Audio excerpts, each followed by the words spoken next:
Hello student, देखिए हमारे 10th class में जो चैप्टर चल रहा था वो था विश्व का इतिहास। और इस विश्व के इतिहास में हम यूरोप में राष्ट्रवाद के कारणों पर हम चर्चा कर रहे थे।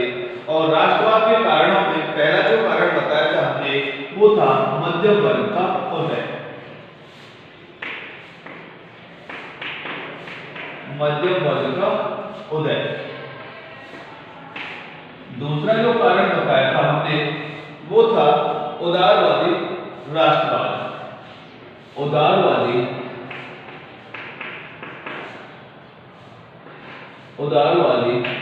राष्ट्रवाद। और तीसरा जो कारण बताया था इंग्लैंड और फ्रांस की क्रांति। तीसरा कारण इंग्लैंड और फ्रांस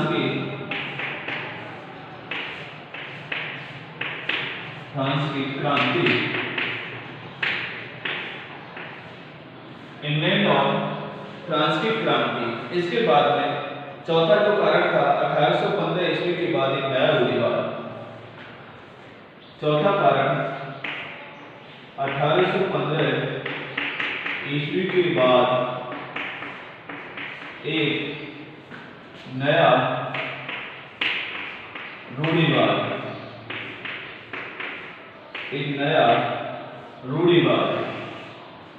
और अब जो हम अगले कारण पर चर्चा करेंगे वो है क्रांतिकारी। नंबर 5 है वो है क्रांतिकारी कारण। 1815 ईस्वी के बाद के वर्षों में क्रांतिकारी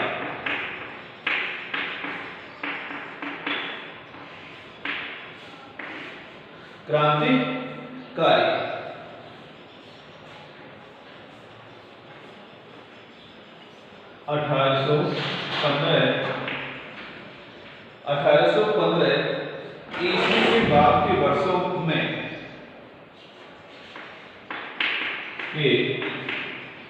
बाद के वर्षों में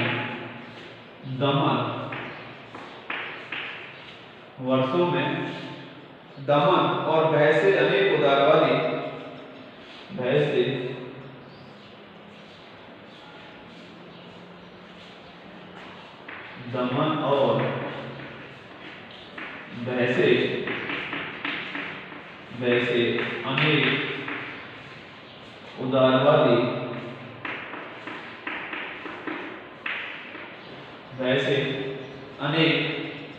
उदारवादी राष्ट्रवादी भूमिगत हो गए। उदारवादी राष्ट्रवादी भूमिगत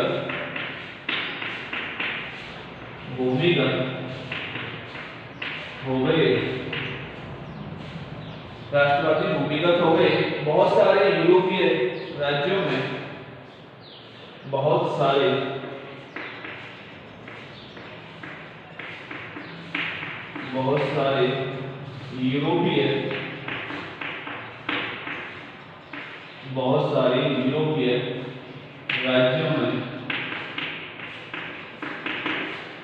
सारे यूरोपीय राज्यों में क्रांतिकारियों को प्रशिक्षण देने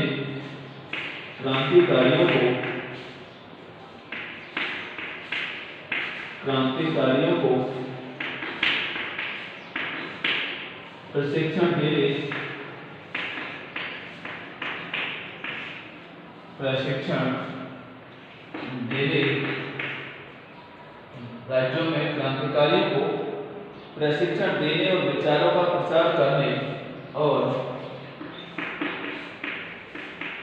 विचारों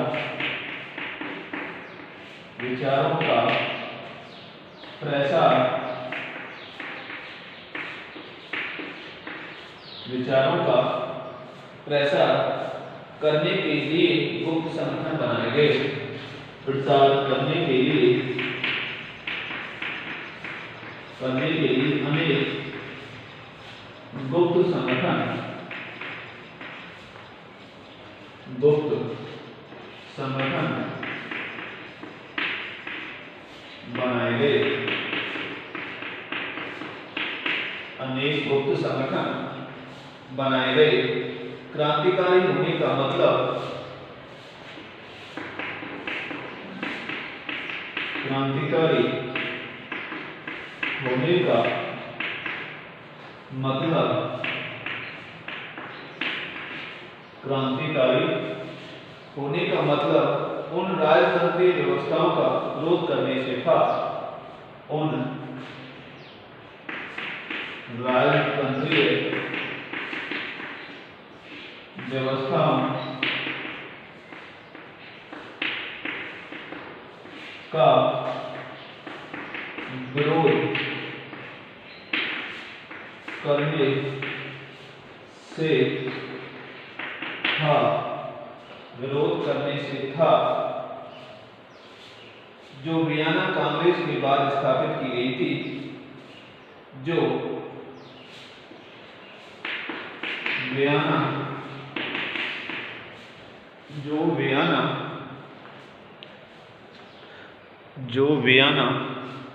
कांग्रेस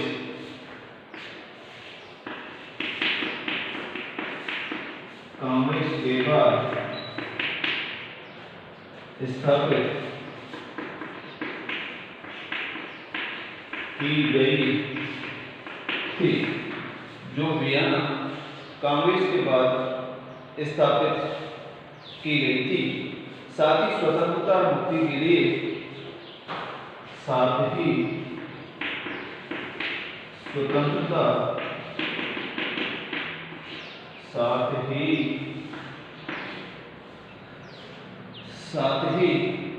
स्वतंत्रता और मुक्ति के लिए, स्वतंत्रता और मुक्ति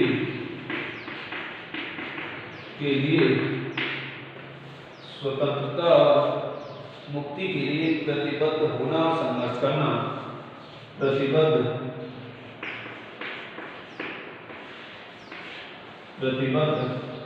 होना और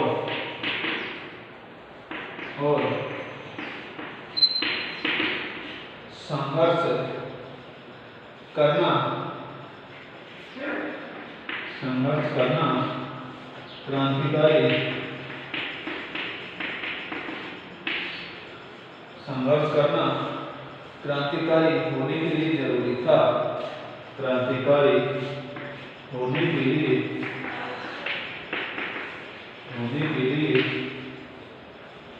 जरूरी था। क्रांतिकारी होने के लिए जरूरी था। ज्यादातर क्रांतिकारी राष्ट्र, ज्यादातर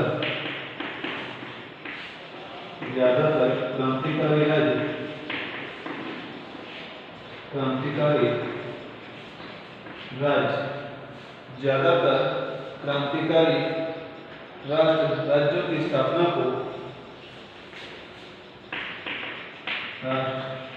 राज्यों की स्थापना को आजादी के संघर्ष का अनिवार्य हिस्सा मानते थे। राज्यों की स्थापना को आजादी के लिए, आजादी के इस संघर्ष को,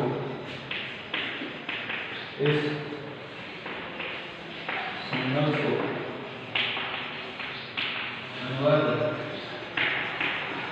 मानते थे। देखो भाई, अगला जो यूरोप में राष्ट्रवाद का उदय का जो कारण था वो था क्रांतिकारी। अब देखिए भाई, यहाँ आप समझिए 1815 ईस्वी के बाद के वर्षों में दोनों में वैसे अनेक उदारवादी राष्ट्रवाद भूमिगत हो गई। यूरोप में 1815 ईस्वी के बाद कुछ ऐसी घटनाएं घटी जिनके बाद में वहां पर जो स्वतंत्रता के पुजारी थे, जो राष्ट्रवादी थे, वो भूमिगत हो गए। भूमिगत का मतलब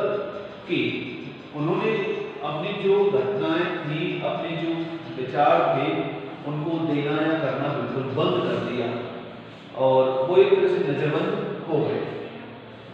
बहुत सारे यूरोपीय राज्यों में क्रांतिकारियों को प्रशिक्षण देने और विचारों का प्रसार के लिए अनेक गुप्त संगठन बनाए गए और इसी समय यूरोप में अनेक राज्यों में वहाँ जो क्रांतिकारी थे, क्रांतिकारियों को जो पनपा रहे थे, उन क्रांतिकारियों को प्रशिक्षण देने और अपने विचारों का, स्वतंत्रता के विचारों का प्रसार करने के लिए उस समय पर अनेक गुप्त संगठन बनाए गए, जिनको मैं बताऊंगा। कार्बोनेट गुप्त संगठन वगैरह थे, गुप्त संगठन बनाए गए। क्रांतिकारी होने का मतलब था उन राजनीतिक व्यवस्थाओं का विरोध करने से था जो वियना कांग्रेस के द्वारा स्थापित की गई। जो वियना कांग्रेस में जो बातें, जो शर्तें स्थापित की गई थी, उन सभी शर्तों को मानने से इनकार करना था। यही था एक क्रांतिकारी होना। साथ ही स्वतंत्रता और मुक्ति के लिए प्रतिबद्ध होना और संघर्ष करना क्रांतिकारी होने के लिए जरूरी था। कि स्वतंत्रता स्थापित करना, अपनी मुक्ति के लिए संघर्ष करना ये जरूरी था। ज्यादातर क्रांतिकारी राज्यों की स्थापना को आजादी के संघर्ष के लिए एक आवश्यक शर्त मानते थे या एक आवश्यक बात मानते थे। तो इस तरह से ये क्रांतिकारी होना भी यूरोप के राष्ट्रवाद का उदय के कारणों में एक महत्वपूर्ण कारण उभर करके आता है।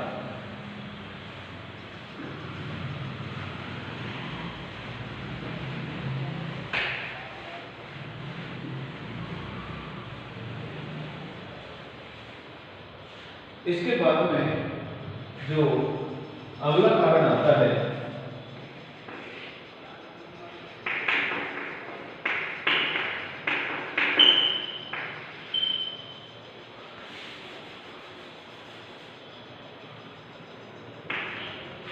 अगला जो छठवां कारण आता है वो है भाषा और लोक कथाओं का योगदान।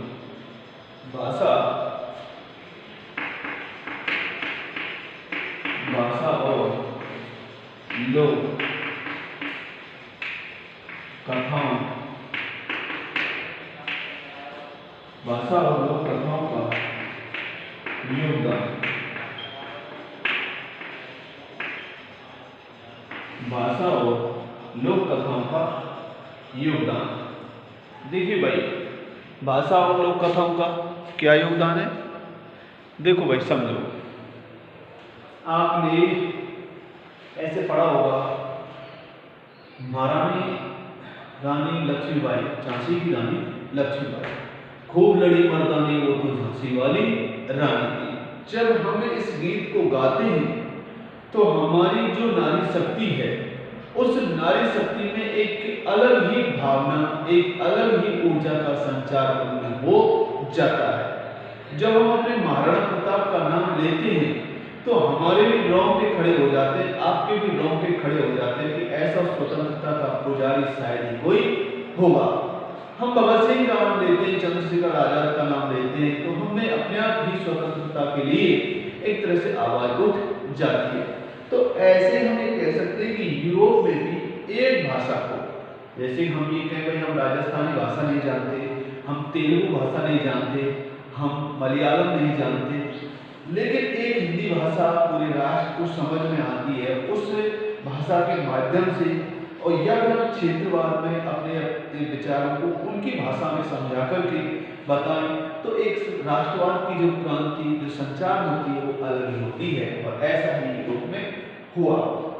राष्ट्रवाद का विकास केवल युद्धों और क्षेत्रीय विस्तार से नहीं हुआ। राष्ट्रवाद का विकास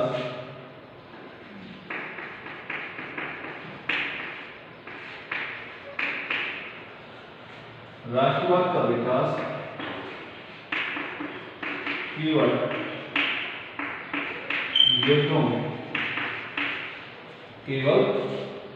युद्धों और क्षेत्रीय विस्तार से नहीं हुआ।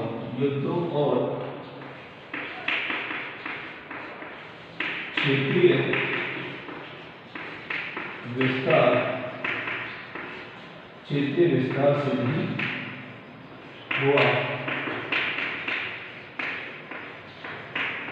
क्षेत्रीय विस्तार से नहीं हुआ। कला, काव्य, कहानियां, कला, काव्य, कला, काव्य, कहानियां,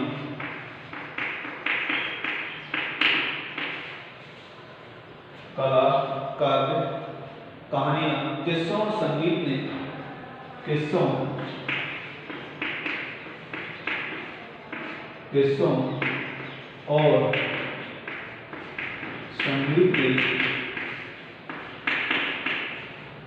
और संगीत ने राष्ट्रवादी भावनाओं को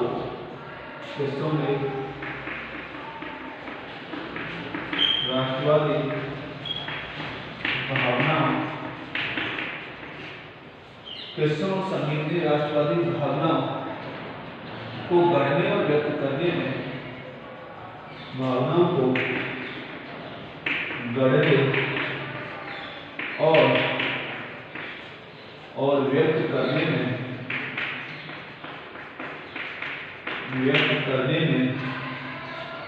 एक अहम भूमिका निभाई।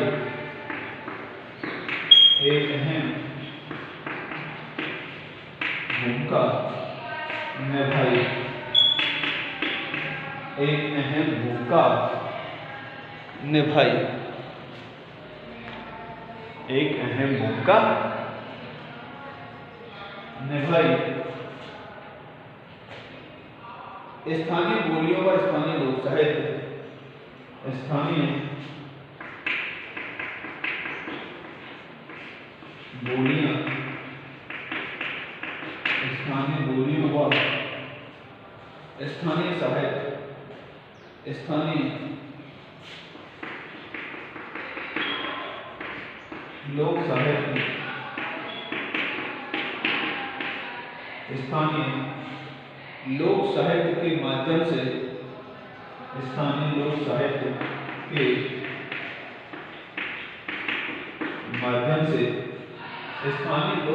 के माध्यम से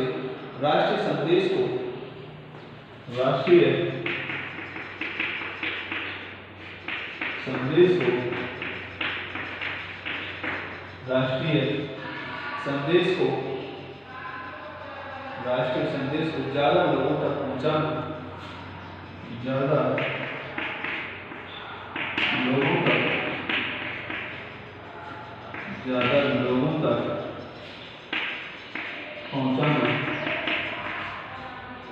लोगों तक पहुंचाना तथा राष्ट्रीय भावना को जीवित रखा गया तथा राष्ट्रीय भावना को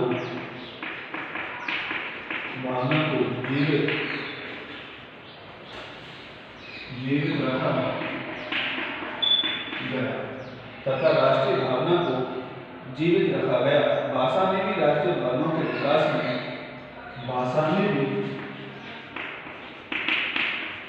भाषा ने भी राष्ट्रीय भावनाओं के विकास में राष्ट्रीय भावनाओं के विकास में